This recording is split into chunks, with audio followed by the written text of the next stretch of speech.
Bueno, Santiago, muchas gracias. Al por estar contrario, con un nosotros. gusto Vos volver sabés a tu que cada casa. vez que se abren las puertas de este estudio y entras vos, sentimos como que estamos conviviendo en esta ecología que hemos creado en esta relación. Qué bueno, es así, y yo guardo, y hoy se lo decía a mis anfitriones que me han invitado a la ciudad de Tucumán, a la Intendencia, que guardo un recuerdo muy vivo de tus programas, porque en ellos hemos podido llevar adelante una actividad infrecuente, que es pensar. Pensar no es una actividad usual, normalmente los clichés, los lugares comunes, las urgencias que imponen los lugares comunes, hacen con que no haya espacio para la reflexión. Ahora, los hombres sin reflexión parecen humanos, pero no terminan de serlo. No, claro, pierden parte de su humanidad. Antes de comenzar a hablar sobre lo que te trajo acá, tu libro Locos de Dios, que me encantó, vos sabés que siempre que venís recuerdo algo, no sé por qué, pero recuerdo la entrevista que tuvimos con Víctor Masú. Estabas vos y Víctor Masú, y nunca me olvido cuando te hice una observación.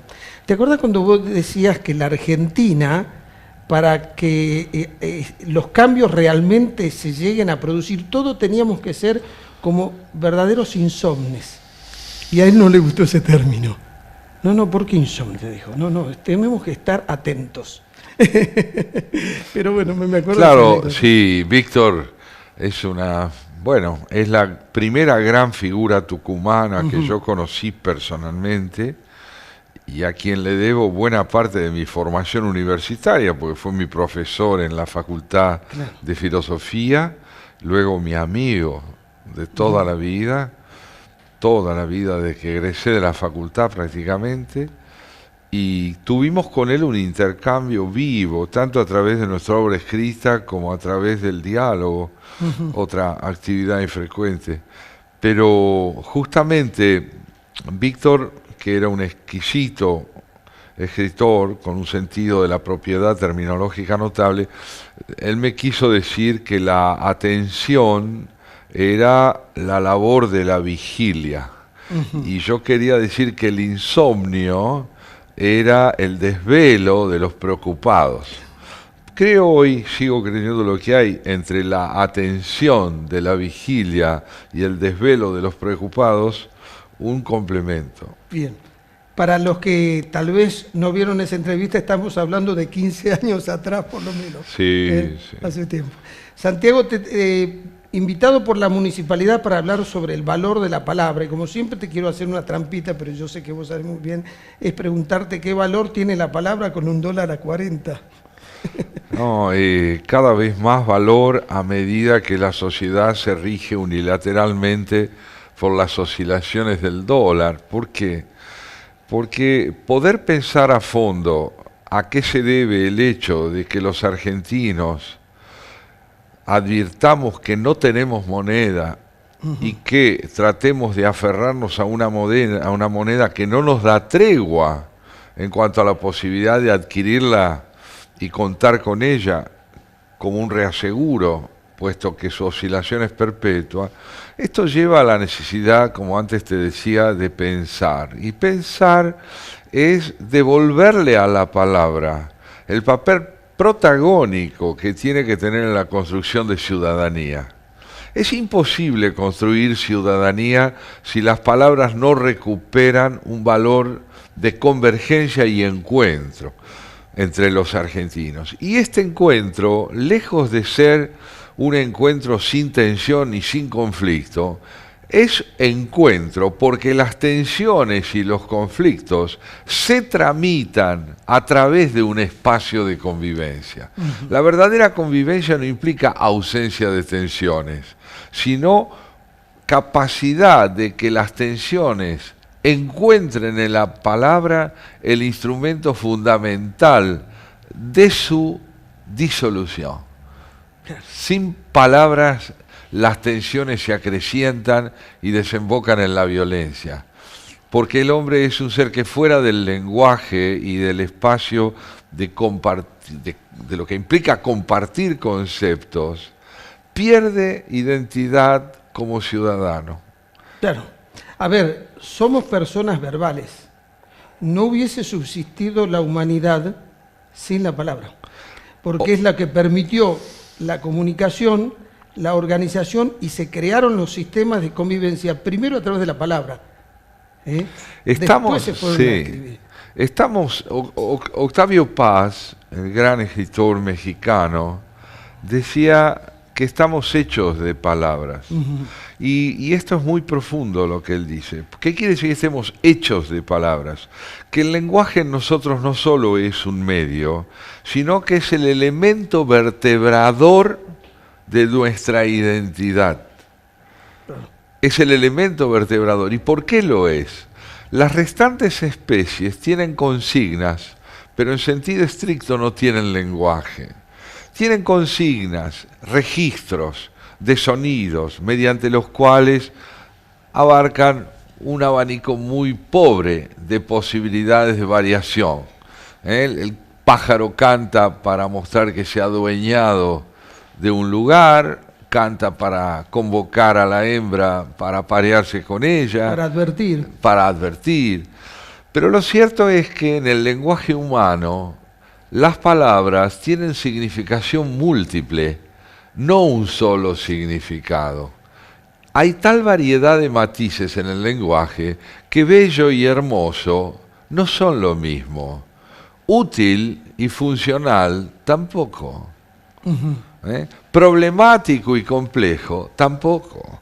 Los matices lingüísticos dan una idea del abanico y del horizonte de matices que caracterizan la percepción humana.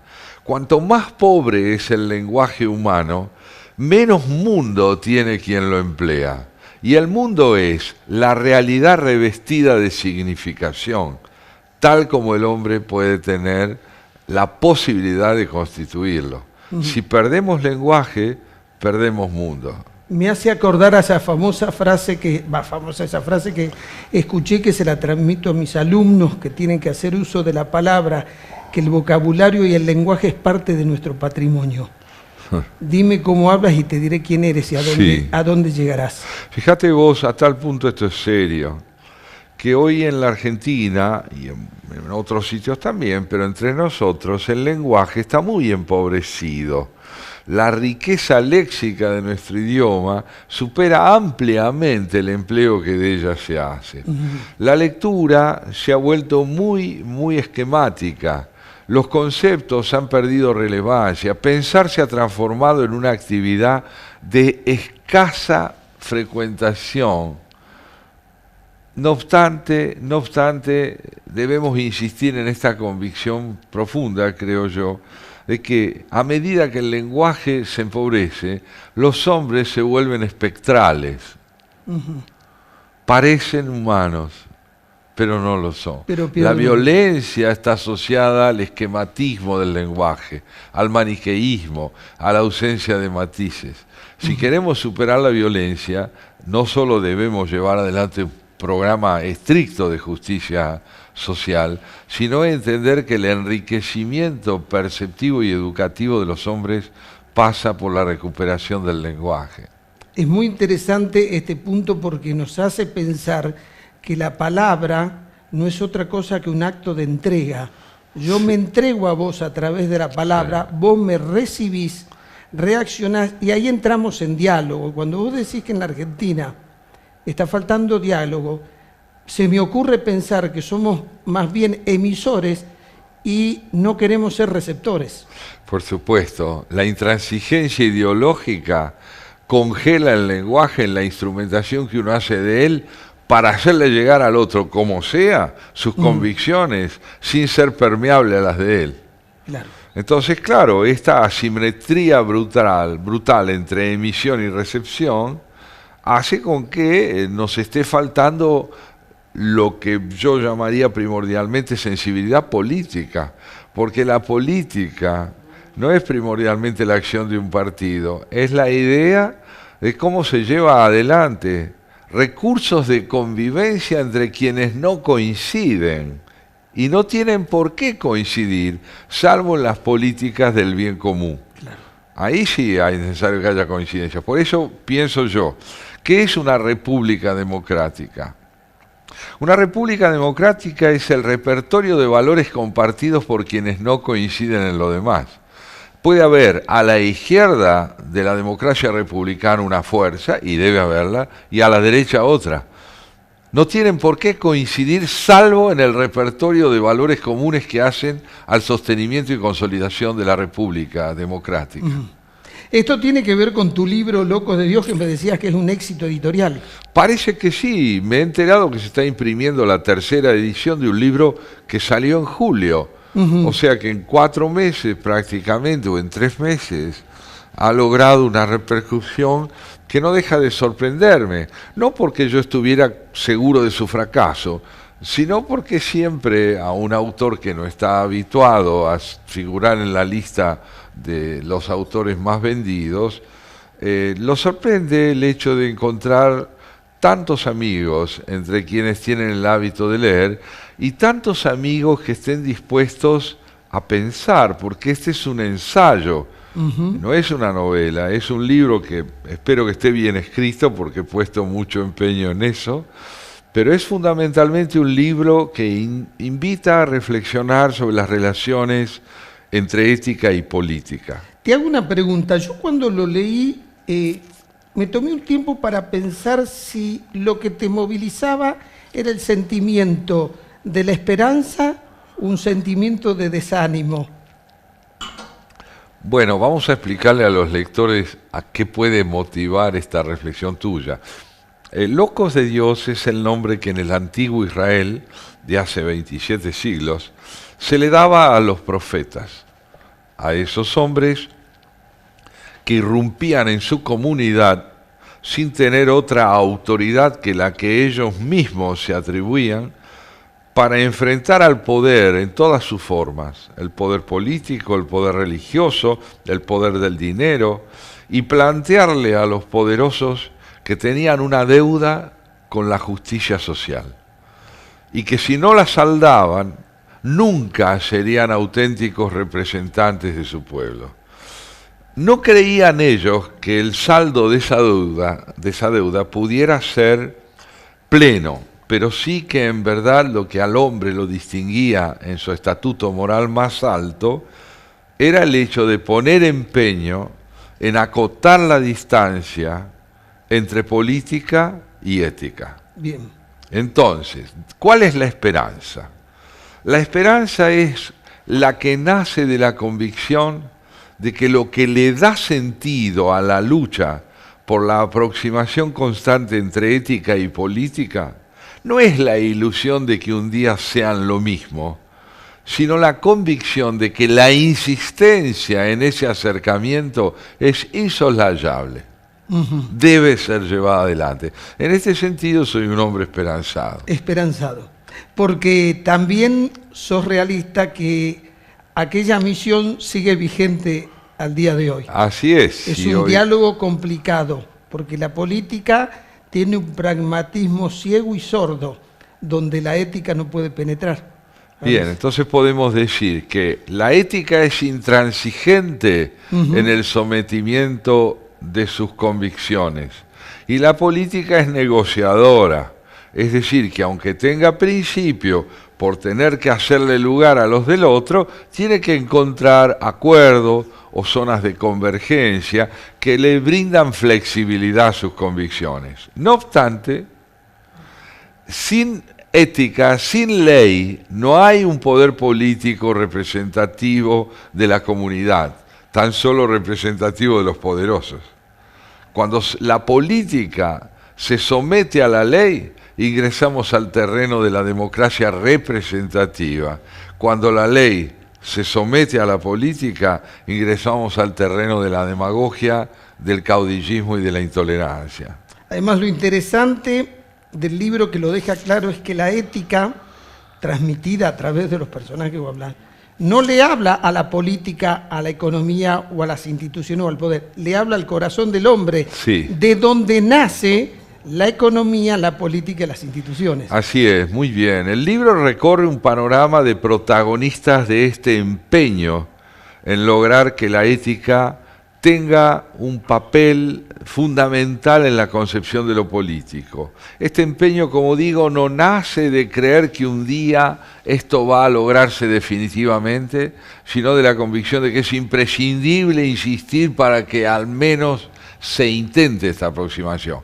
Los personajes que yo recorro, además de los profetas judíos, son justamente Pablo, Jesús, Sócrates, el griego, el bufón medieval, la figura de Maquiavelo, Albert Camus, el gran escritor francés contemporáneo, y Mandela, en quien veo yo un paso más allá del anhelo profético de confluencia entre ética y política a través de una gestión excepcional como la que él realizó en Sudáfrica, donde la política, durante su gobierno, reveló una consistencia ética excepcional.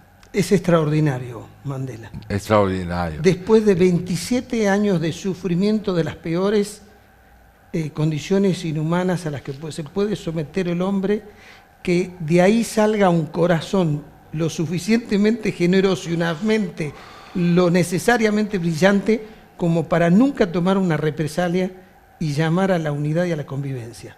Eso es lo sublime, sí, son las expresiones sublimes. Porque viste, a veces uno dice, decime quién puede ser para mí un faro. Y bueno, son estas cosas sublimes. Sí, tal es así que la figura de Mandela suele ser colocada en un altar de admiración y de idealización.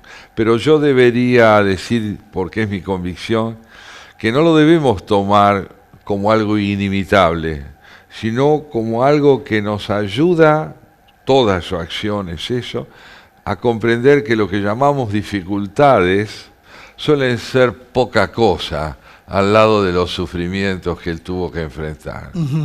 Claro, está muy interesante, porque quita muchas justificaciones por los cuales no hacemos las cosas como corresponde. Ahora, con esto de la ética, me parece que la ética, viste que hoy hay como toda una reacción. Yo cuando converso y planteo las cosas desde miradas éticas, me dicen que en realidad, ¿por qué querés meter la ética en la actividad humana que es imperfecta? Bueno, quienes te dicen eso han pensado poco sobre la condición humana, ya que vos un poco antes en esta misma conversación decías que en torno al concepto de ley se estructura la posibilidad de convivencia. ¿Qué es lo que la ley hace? La ley fija las condiciones de posibilidad del encuentro de un hombre con sus semejantes. Sí. Y al mismo tiempo le pone límite a la ambición desmesurada de aquellos que quieren monopolizar el poder en desmedro de sus semejantes. Entonces, vivir dentro de la ley es vivir abierto al reconocimiento de la presencia del prójimo.